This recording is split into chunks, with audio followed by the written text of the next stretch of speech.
Hello everybody, कैसे हैं आप सब लोग। आई होप आप लोग सब अच्छे होंगे। So I am back again with another video and the video is on the building and other construction workers welfare cess act 1996. So without much ado, let's start this particular video. So this act was enacted on 19th of August 1996 and it came into force on 3rd of November 1995. That means it came into force retrospectively. The objective of this act is to provide for the levy and collection of cess. So levy का मतलब होता है tax वसूली करना. सो इस particular act, ये जो act बना है, इसकी ऑब्जेक्टिव यही है कि जो भी सेस होता है, वो सेस मतलब टैक्स ही हुआ एक तरह का, टैक्स का कलेक्शन, उसकी वसूली एंड जो कलेक्शन होगा, जो भी सेस लिया जा रहा है वो कहाँ से लिया जा रहा है, बाय द एम्प्लॉयर. जो भी एम्प्लॉयर है, जो कंस्ट्रक्शन बिजनेस में है, building and other construction work में है, उसका जो वर्क होता है, like building and other construction work जब चलता है तो उस वर्क से रिलेटेड जो भी उसका जो सेस होता है उसको देना पड़ता है. तो उसी सेस और उसी टैक्स के रिगार्डिंग ये पर्टिकुलर एक्ट बना है कि कैसे उसको लेवे किया जाएगा, कैसे उसका कलेक्शन होगा. And basically these taxes are collected in the view with the view to augment का मतलब होता है टू इंक्रीज, उस एक तरह का दायरा बढ़ाना, रिसोर्सेज जो हैं, ताकि जो भी रिसोर्सेज यानी कि बेसिकली फंड वगैरह जो है related to the building and other construction workers welfare board, ठीक है, जो भी कॉन्स्टिट्यूट हुआ है, उसके रिसोर्सेज को बढ़ाया जा सके, ऑगमेंट किया जा सके. सो ये इसका ऑब्जेक्टिव है. आई होप आपको ऑब्जेक्टिव क्लियर आउट हुआ होगा. It is nothing but this act provide for the levy and collection of cess on the cost of, जो भी कंस्ट्रक्शन की जो कॉस्ट है उस पर जो भी सेस लगता है उसका कलेक्शन एंड लेवे कैसे करना है, कब करना है, कौन करेगा, इसके बारे में हम इस पर्टिकुलर एक्ट पे पढ़ने वाले हैं. और जो भी सेस लग रहा है वो किस पे लग रहा है, एम्प्लॉयर पे लग रहा है. और क्यों लग रहा है, क्यों ये कलेक्शन हो रहा है, with a view to augment the resources. जो भी building and other construction workers welfare board जो कॉन्स्टिट्यूट होता है building and other construction worker act के तहत, हमने ये एक्ट ऑलरेडी पढ़ा हुआ है. डिस्क्रिप्शन बॉक्स में उसका मैं लिंक दे दूँगी, वहाँ से जाके ये पर्टिकुलर एक्ट का वीडियो देख सकते हैं. तो उस एक्ट के अंदर जो कॉन्स्टिट्यूशन हो रहा है वेलफेयर बोर्ड का, उस वेलफेयर बोर्ड के लिए जो भी रिसोर्सेज चाहिए, उस रिसोर्सेज को इंक्रीज़ करने के लिए टैक्सेस वगैरह लगाए जाते हैं, इम्पोज किए जाते हैं एम्प्लॉयर्स पे, जो कि building and other construction work के अंदर हैं. और उसी को लेवे एंड कलेक्शन के बारे में हम पढ़ने वाले हैं, कैसे होगा. आई होप आपको ये चीज़ समझ में आई होगी. Let's start with the definitions. Section 2 talks about definitions. Section 2 subsection A, first definition is of board. It means building and other construction workers welfare board. तो जहाँ पर भी board ये जो term है ये use होगा, इसका मतलब है that board term is referring to building and other construction workers welfare board, which is being constituted by the state government under subsection 1 of section 18 under the act. Section 3 लेवे and collection of cess, कि कैसे जो भी cess है उसका collection होगा, उसकी वसूली होगी. ठीक है. They shall be levied and collected a cess for the purpose of building and other construction workers act at such rate not exceeding 2% but not less than 1%. तो जो 2% अभी जो सेस कलेक्ट हो रहा है या लेवेड हो रहा है, और किस पे हो रहा है, on the cost of construction. जो भी कंस्ट्रक्शन कॉस्ट है, जो भी इंकर की गई है एम्प्लॉयर के थ्रू, उस कंस्ट्रक्शन कॉस्ट पे लगाया जाएगा ये पर्टिकुलर जो सेस है. एंड कितना है, 2% से ज़्यादा नहीं होना चाहिए, 1% से कम नहीं होना चाहिए, as the central government may from time to time specify. Now cost of construction हम कैसे डिटरमाइन करेंगे, इसका एक छोटा सा नोट है, इसको आप देख लीजिए. For the purpose of levy of cess under subsection 1 of section 3 जो भी हमने पढ़ा, जिसमें 2% 1 to 2% का जो विंडो है आप बोल सकते हैं, उसको कंस्ट्रक्शन पे जो लगाया जाता है, not more than 2% and not less than 1%. तो वो ऑब्वियसली कॉस्ट ऑफ कंस्ट्रक्शन पे लग रहा है. तो कॉस्ट ऑफ कंस्ट्रक्शन के अंदर क्या आएगा, तो cost of construction shall include all expenditure incurred by an employer in connection with the building and other construction. तो जो भी एक्सपेंडिचर हो रहा है, एम्प्लॉयर जो भी एक्सपेंडिचर कर रहा है with in connection with building and other construction work से रिलेटेड, उस जो भी एक्सपेंडिचर है उस पे उसको हम बोलेंगे कॉस्ट ऑफ कंस्ट्रक्शन है. And that expenditure will include the cost of land and any compensation paid और पेबल टू अ वर्कर और हिज किन मतलब dependents under workers compensation act 1923. तो ये क्वेश्चन आ सकता है, इसको प्लीज़ ध्यान में रखिएगा. एक क्वेश्चन आ सकता है कि 2% या 1%, मतलब not more than 2% and not less than 1%. और ये सेस जो है किस पे लग रहा है, कॉस्ट ऑफ कंस्ट्रक्शन पे लग रहा है ना. कॉस्ट ऑफ कंस्ट्रक्शन मतलब क्या कॉस्ट है, हम कैसे डिटरमाइन करेंगे. तो कॉस्ट ऑफ कंस्ट्रक्शन के अंदर क्या क्या चीज़ें आती हैं इसको अभी हमने पढ़ा है, अब इसको ध्यान में रखिएगा. The cess levied under subsection 1 of section 3 of the act shall be paid by the employer within 30 days of the completion of the construction project. तो जब भी एम्प्लॉयर का कंस्ट्रक्शन प्रोजेक्ट खत्म हो जाएगा उस दिन से, जिस दिन भी कंप्लीट हुआ उस दिन से 30 डेज के अंदर उसको टैक्स जो भी उसको पे लिविड हुआ है, जो भी उस पर इम्पोज हुआ है उसको पे करना पड़ेगा. या जब वो अपना जो टैक्स है उसको असेस कर लेगा. असेसमेंट ऑफ सेस जब फाइनलाइज हो जाएगा कि कितना उसको पे करना है सेस, तो वो जो असेसमेंट हो जाएगा उस दिन से 30 डेज़ के अंदर उसको क्या करना है, मतलब जो भी पहले हो, मतलब सपोज ऐसा हो सकता है कि प्रोजेक्ट ख़त्म होने से पहले ही वो असेसमेंट कर चुका हो, तो फिर प्रोजेक्ट ख़त्म होने के 30 डेज़ का लेंगे हम लोग. अगर प्रोजेक्ट ख़त्म हो गया है तब भी असेसमेंट नहीं करा है, तो जब असेसमेंट कर लेगा सेस का उस दिन से 30 डेज़ के अंदर अंदर उसको टैक्स देना पड़ेगा, पे करना पड़ेगा.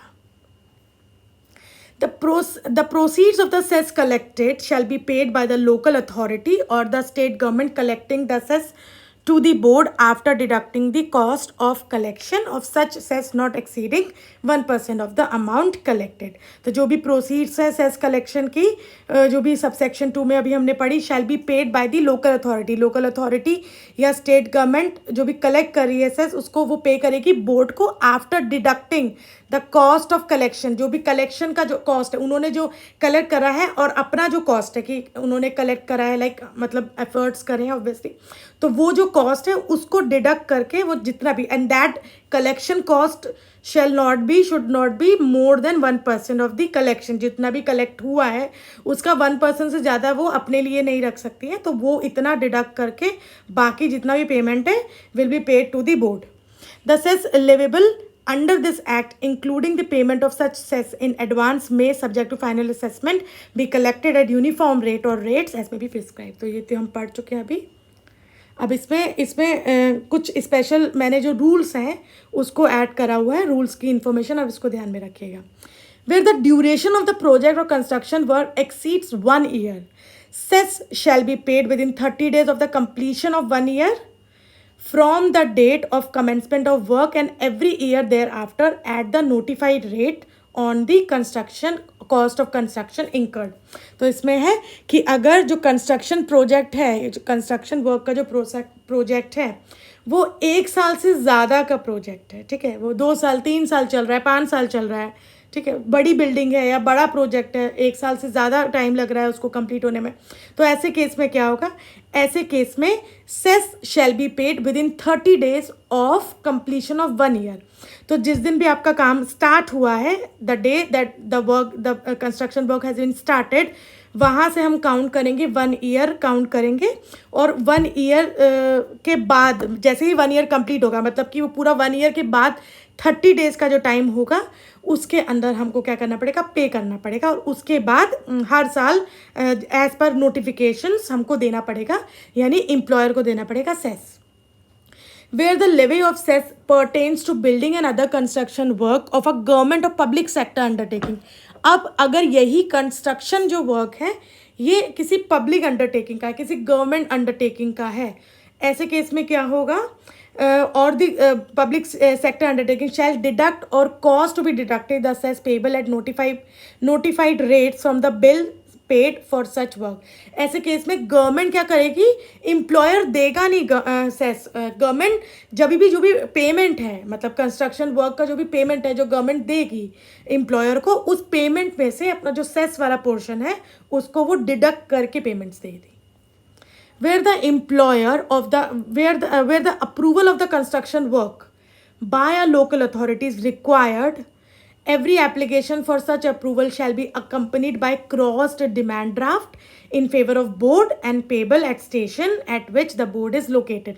तो अगर किसी कंस्ट्रक्शन वर्क के लिए किसी लोकल अथॉरिटी की अप्रूवल की आवश्यकता है, ऐसे सिनेरियो में एक एप्लीकेशन देनी पड़ती है, और वो एप्लीकेशन के साथ साथ और क्या क्या चीज़ें देनी पड़ेंगी. वो एप्लीकेशन जाएगी ऑब्वियसली परमिशन ग्रांट के लिए, हम एप्लीकेशन देंगे उस लोकल अथॉरिटी को ताकि वो हमको अप्रूवल दे सके.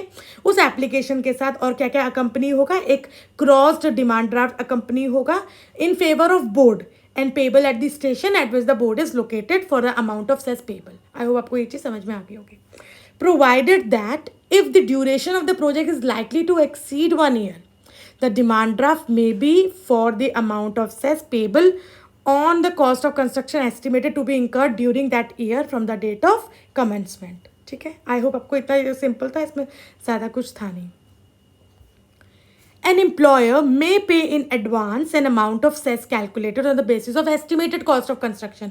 अभी एम्प्लॉयर क्या कर सकता है, एक एस्टिमेशन निकाल सकता है कि उसको कितना कॉस्ट लगेगा कंस्ट्रक्शन का, एंड उस एस्टिमेटेड कॉस्ट के ऊपर वो सेस को असेस करके क्या कर सकता है, एडवांस में पे कर सकता है.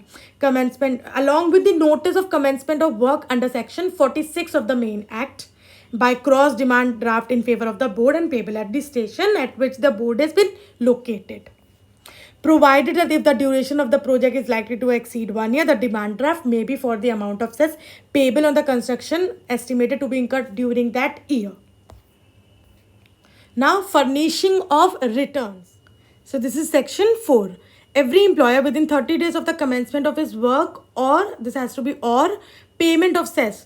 तो या तो जब भी आपका जो कंस्ट्रक्शन वर्क है वो कंप्लीट हुआ है, सॉरी कंस्ट्रक्शन वर्क है वो कमेंस हुआ है, या जब आपने पे कर दिया है सेस का, तो उस दिन से 30 डेज़ के अंदर आपको क्या करना पड़ेगा, फर्निश जो भी रिटर्न्स हैं वो फर्निश करने पड़ेंगे to the assessing officer in form 1. अब फॉर्म 1 में क्या क्या है, आपका इस्टेब्लिशमेंट का नाम है, जो आप प्रोजेक्ट कर रहे हो उसका नाम है, वर्कर्स कितने हैं, प्रोजेक्ट कब स्टार्ट हुआ, कब कंप्लीट होगा, एस्टिमेटेड कॉस्ट कितनी है, कितना ड्यूरेशन लगेगा, एवरीथिंग रिगार्डिंग योर वर्क. तो उस फॉर्म में सब आ जाएगा. आप उसमें जितनी भी इंफॉर्मेशन है आप उसमें फॉर्म में भर के आपको असेसिंग ऑफिसर को देनी पड़ेगी within the 30 days of the commencement of the work or the payment of cess.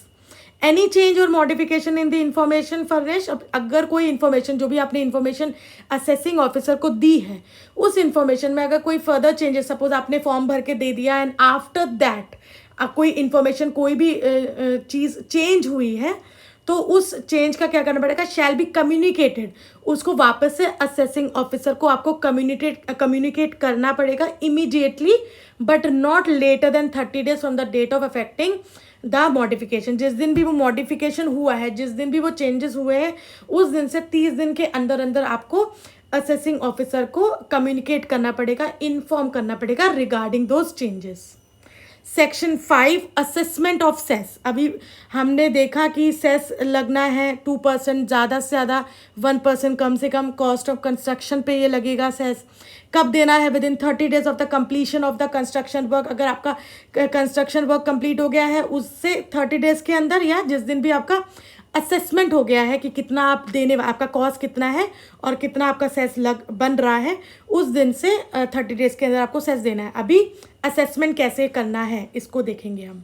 Section 5 the assessing officer on receipt of information in form 1. अभी हमने ऊपर पढ़ा कि फॉर्म 1 में आपको अपनी सारी काम, जो भी आप वर्क कर रहे हो, आप कौन हो, आपका इस्टेब्लिशमेंट का नाम क्या है, काम कौन सा है उसका नाम, देन कितने वर्कर्स काम कर रहे हैं, उस वर्कर से रिलेटेड आपका एड्रेस, लोकेशन, देन कॉस्ट, कब स्टार्ट होगा आपका काम, जो कंस्ट्रक्शन वर्क है कब फाइनलाइज होने वाला है, everything regarding those the work आपको फॉर्म 1 में देना है.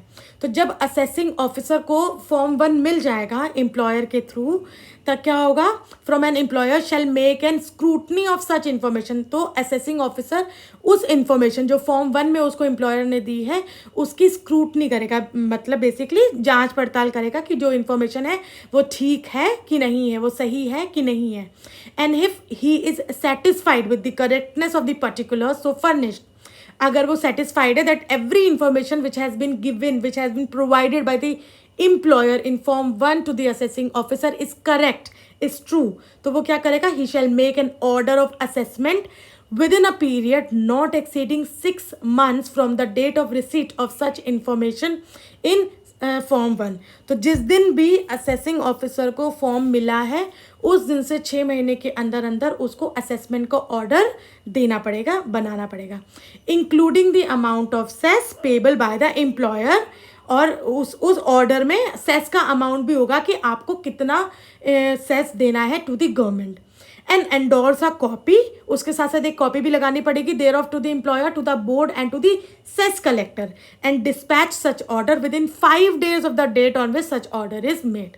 आई होप आपको ये चीज़ समझ में आ गई होगी। एंड जितने भी हाईलाइटेड पोर्शन है उसको आप प्लीज़ अच्छे से नोट डाउन कर लीजिएगा, क्योंकि क्वेश्चन जो बनेगा या जो भी एग्जाम में क्वेश्चन आएगा वो इसी से आएगा। The order shall inter alia specify the amount of cess due, cess already paid by the employer or deducted at source, and the balance amount payable, and the date consistent with the provision of Rule 4 by which the cess shall be paid to the cess collector। तो जो भी order है उसमें amount of cess तो होगा। अब जो cess है वो क्या है, ड्यू भी हो सकता है, उसका भी लिखा होना चाहिए। अगर कोई पेड है ऑलरेडी उसका भी लिखा होगा उसमें, जो अगर डिडक्ट हुआ है एट सोर्स उसका भी लिखा होगा, जो बैलेंस बचा है उसका भी लिखा होगा, और उसके अकॉर्डिंग ही जो भी एम्प्लॉयर है वो सेस को भरेगा, पे करेगा या सेस कलेक्टर के पास जाएगा। If on the scrutiny furnished, the assessing officer is of the opinion that the employer has undercalculated or miscalculated the cost of construction or has calculated less amount of the cess payable, he shall issue a notice to the employer for the assessment। अगर scrutinize करने के बाद assessing officer को लगता है कि जो भी एम्प्लॉयर ने असेसमेंट करा है अपनी ओर से वो या तो अंडर कैलकुलेटेड है या मिसकैलकुलेटेड है या कंस्ट्रक्शन कॉस्ट जो है वो गलत लगाई है, जो भी चीज़ है, बेसिकली जो इन्फॉर्मेशन फर्निश करी regarding the construction cost, regarding the calculation of cess वो गलत है, वो ऊपर नीचे है, मतलब करेक्ट नहीं है, तो ऐसे में क्या होगा, the assessing officer will issue a notice to the employer for the assessment of the cess. Again on the receipt of such notice employer shall furnish to the assessing officer a reply together with the copies of documentary and other evidences in support of his claim within 15 days of the receipt of such notice। तो 15 जिस दिन भी assessing officer ने employer को notice दिया है उस दिन से 15 दिन के अंदर अंदर एम्प्लॉयर को क्या करना पड़ेगा, इन्फॉर्मेशन या जो भी चीज़ें हैं, जो भी इन्फॉर्मेशन है उसको फर्निश करना पड़ेगा to the assessing officer. And उसके साथ साथ जो भी वो क्लेम, अगर वो बोल रहा है कि नहीं मैंने मिस कैलकुलेट नहीं करा है या जो अमाउंट मैंने दिया है वो सही है, तो उसके साथ उसके सपोर्ट में आपको कुछ डॉक्यूमेंट्स भी देने पड़ते हैं, तो वो सारा कुछ देना पड़ेगा to the assessing officer within 15 days। तो जिस दिन भी उसको असेसिंग ऑफिसर से एक नोटिस मिला है उस दिन से 15 दिन के अंदर उसको रिप्लाई करना है basically to the assessing officer. If the employer fails to furnish the reply within the period, तो अगर 15 दिन के अंदर एम्प्लॉयर फेल हो जाता है रिप्लाई करने से to the assessing officer, or where employer fails to furnish the information in form 1, the assessing officer shall make the assessment on the basis of available record। ऐसे केस में क्या होगा, assessing officer उसके पास जो भी available records हैं उसके basis पे वो अपनी ओर से असेसमेंट कर लेगा सेस का and other information relating thereto. The assessing officer may at any time while the work is in progress authorize such officer to make the inquiry। अभी असेसिंग ऑफिसर के पास ये राइट है कि वो क्या कर सकता है, जब कंस्ट्रक्शन वर्क चल रहा है उस दौरान वो किसी भी ऑफिसर को ये ऑथोराइज कर सकता है कि वो जाके उस साइट पे क्या करे, एक तरह से इंस्पेक्ट करे या इंक्वायर करे, और फ्रॉम द डॉक्यूमेंट्री एविडेंसेस या जो भी एविडेंसेस हैं उसके पास उससे इंक्वायर करें others manners as he thinks may fit for the purpose of estimating the cost of the construction. तो कॉस्ट ऑफ कंस्ट्रक्शन को एस्टिमेट करने के लिए असेसिंग ऑफिसर या तो डॉक्यूमेंट जो भी उसके पास अवेलेबल हैं उनको इंक्वायर कर सकता है, अच्छे से स्क्रूटनाइज कर सकता है, या किसी अथॉरिटी को, किसी ऑफिसर को ऑथराइज कर सकता है कि वो कंस्ट्रक्शन साइट पे जाके पूरा अच्छे से इंक्वायर करे और estimation the cost of construction का as accurately as possible. Section 6 power to exempt। The central government by notification in the official gazette exempt any employer or class of employer in a state। तो basically इसमें ये लिखा है कि अगर जो state है, अगर स्टेट अपनी ओर से कोई लॉ है उसका और उसके तहत वो एम्प्लॉयर से ऑलरेडी सेस ले रही है कंस्ट्रक्शन वर्क से रिलेटेड, तो फिर एम्प्लॉयर को इस पर्टिकुलर एक्ट में सेस देने की ज़रूरत नहीं है, और ऐसे में सेंट्रल गवर्नमेंट एम्प्लॉयर को या क्लास ऑफ एम्प्लॉयर्स को एग्जेम्प्ट करने की पावर रखती है। Section 7, power of entry.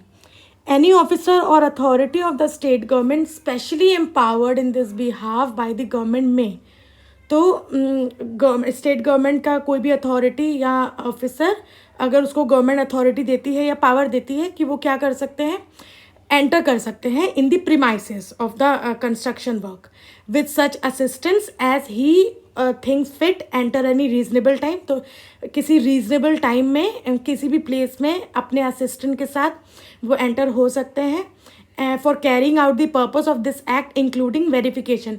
Verification मतलब कि जो भी फॉर्म, जैसे कि फॉर्म 1 का हमने पढ़ा था, उसमें जो भी पर्टिकुलर्स दिए हुए, इन्फॉर्मेशन दिए हुए, अगर उसकी इंक्वायरी करनी है तो ऑब्वियसली अगर आपको कंस्ट्रक्शन साइट पे जाना है, you have to enter there.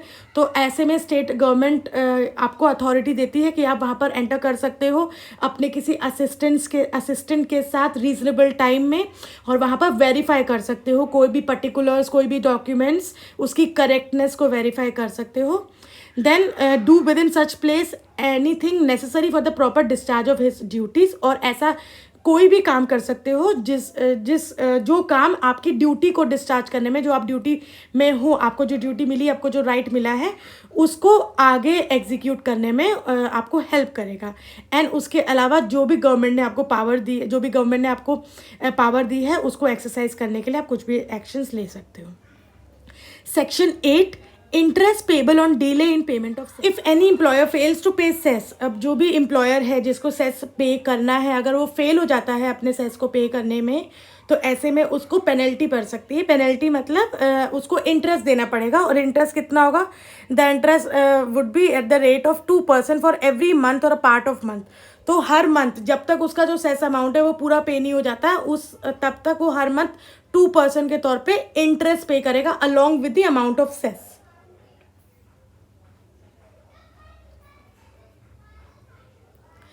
Section 9, penalty for non-payment of cess within specified time. If any amount of cess payable by an employer under Section 3 is not paid with the date specified in the order of assessment, तो assessment order में जो भी date specified है, तब तक अगर किसी भी employer ने cess pay नहीं करा है, it shall be deemed to be in errors and the authority prescribed in this behalf may, after making such inquiry, impose such employer a penalty not exceeding the amount of cess। ठीक है, तो जो भी amount of cess है उससे ज़्यादा नहीं होनी चाहिए। वो पेनल्टी जो भी ऑफिसर है वो अपने अकॉर्डिंग क्या करेगा, डिटरमाइन करके उस पर लगा देगा। Recovery of amount due under the act. Section 10, any amount due under this act including the interest or penalty from an employer may be recovered in the manner as an errors of land revenue। So this was it for this particular video. ये part 1 था। Next video लेके मैं जल्दी आऊँगी। आई hope आपको ये वाला video समझ में आया होगा। अगर कहीं भी डाउट हो, you can ask me in the comment section. You can also join my Telegram channel. You can also follow me on Instagram. So next video लेके मैं जल्दी आऊँगी। अगर आपको ये वीडियो पसंद आया है तो मेरे चैनल को सब्सक्राइब करना ना भूलिएगा एंड बेल आइकन को प्रेस ज़रूर करिएगा, ताकि जब भी मैं न्यू वीडियो अपलोड करूँ आपको सबसे पहले अपडेट्स मिल जाए। And also do share my channel with your friends.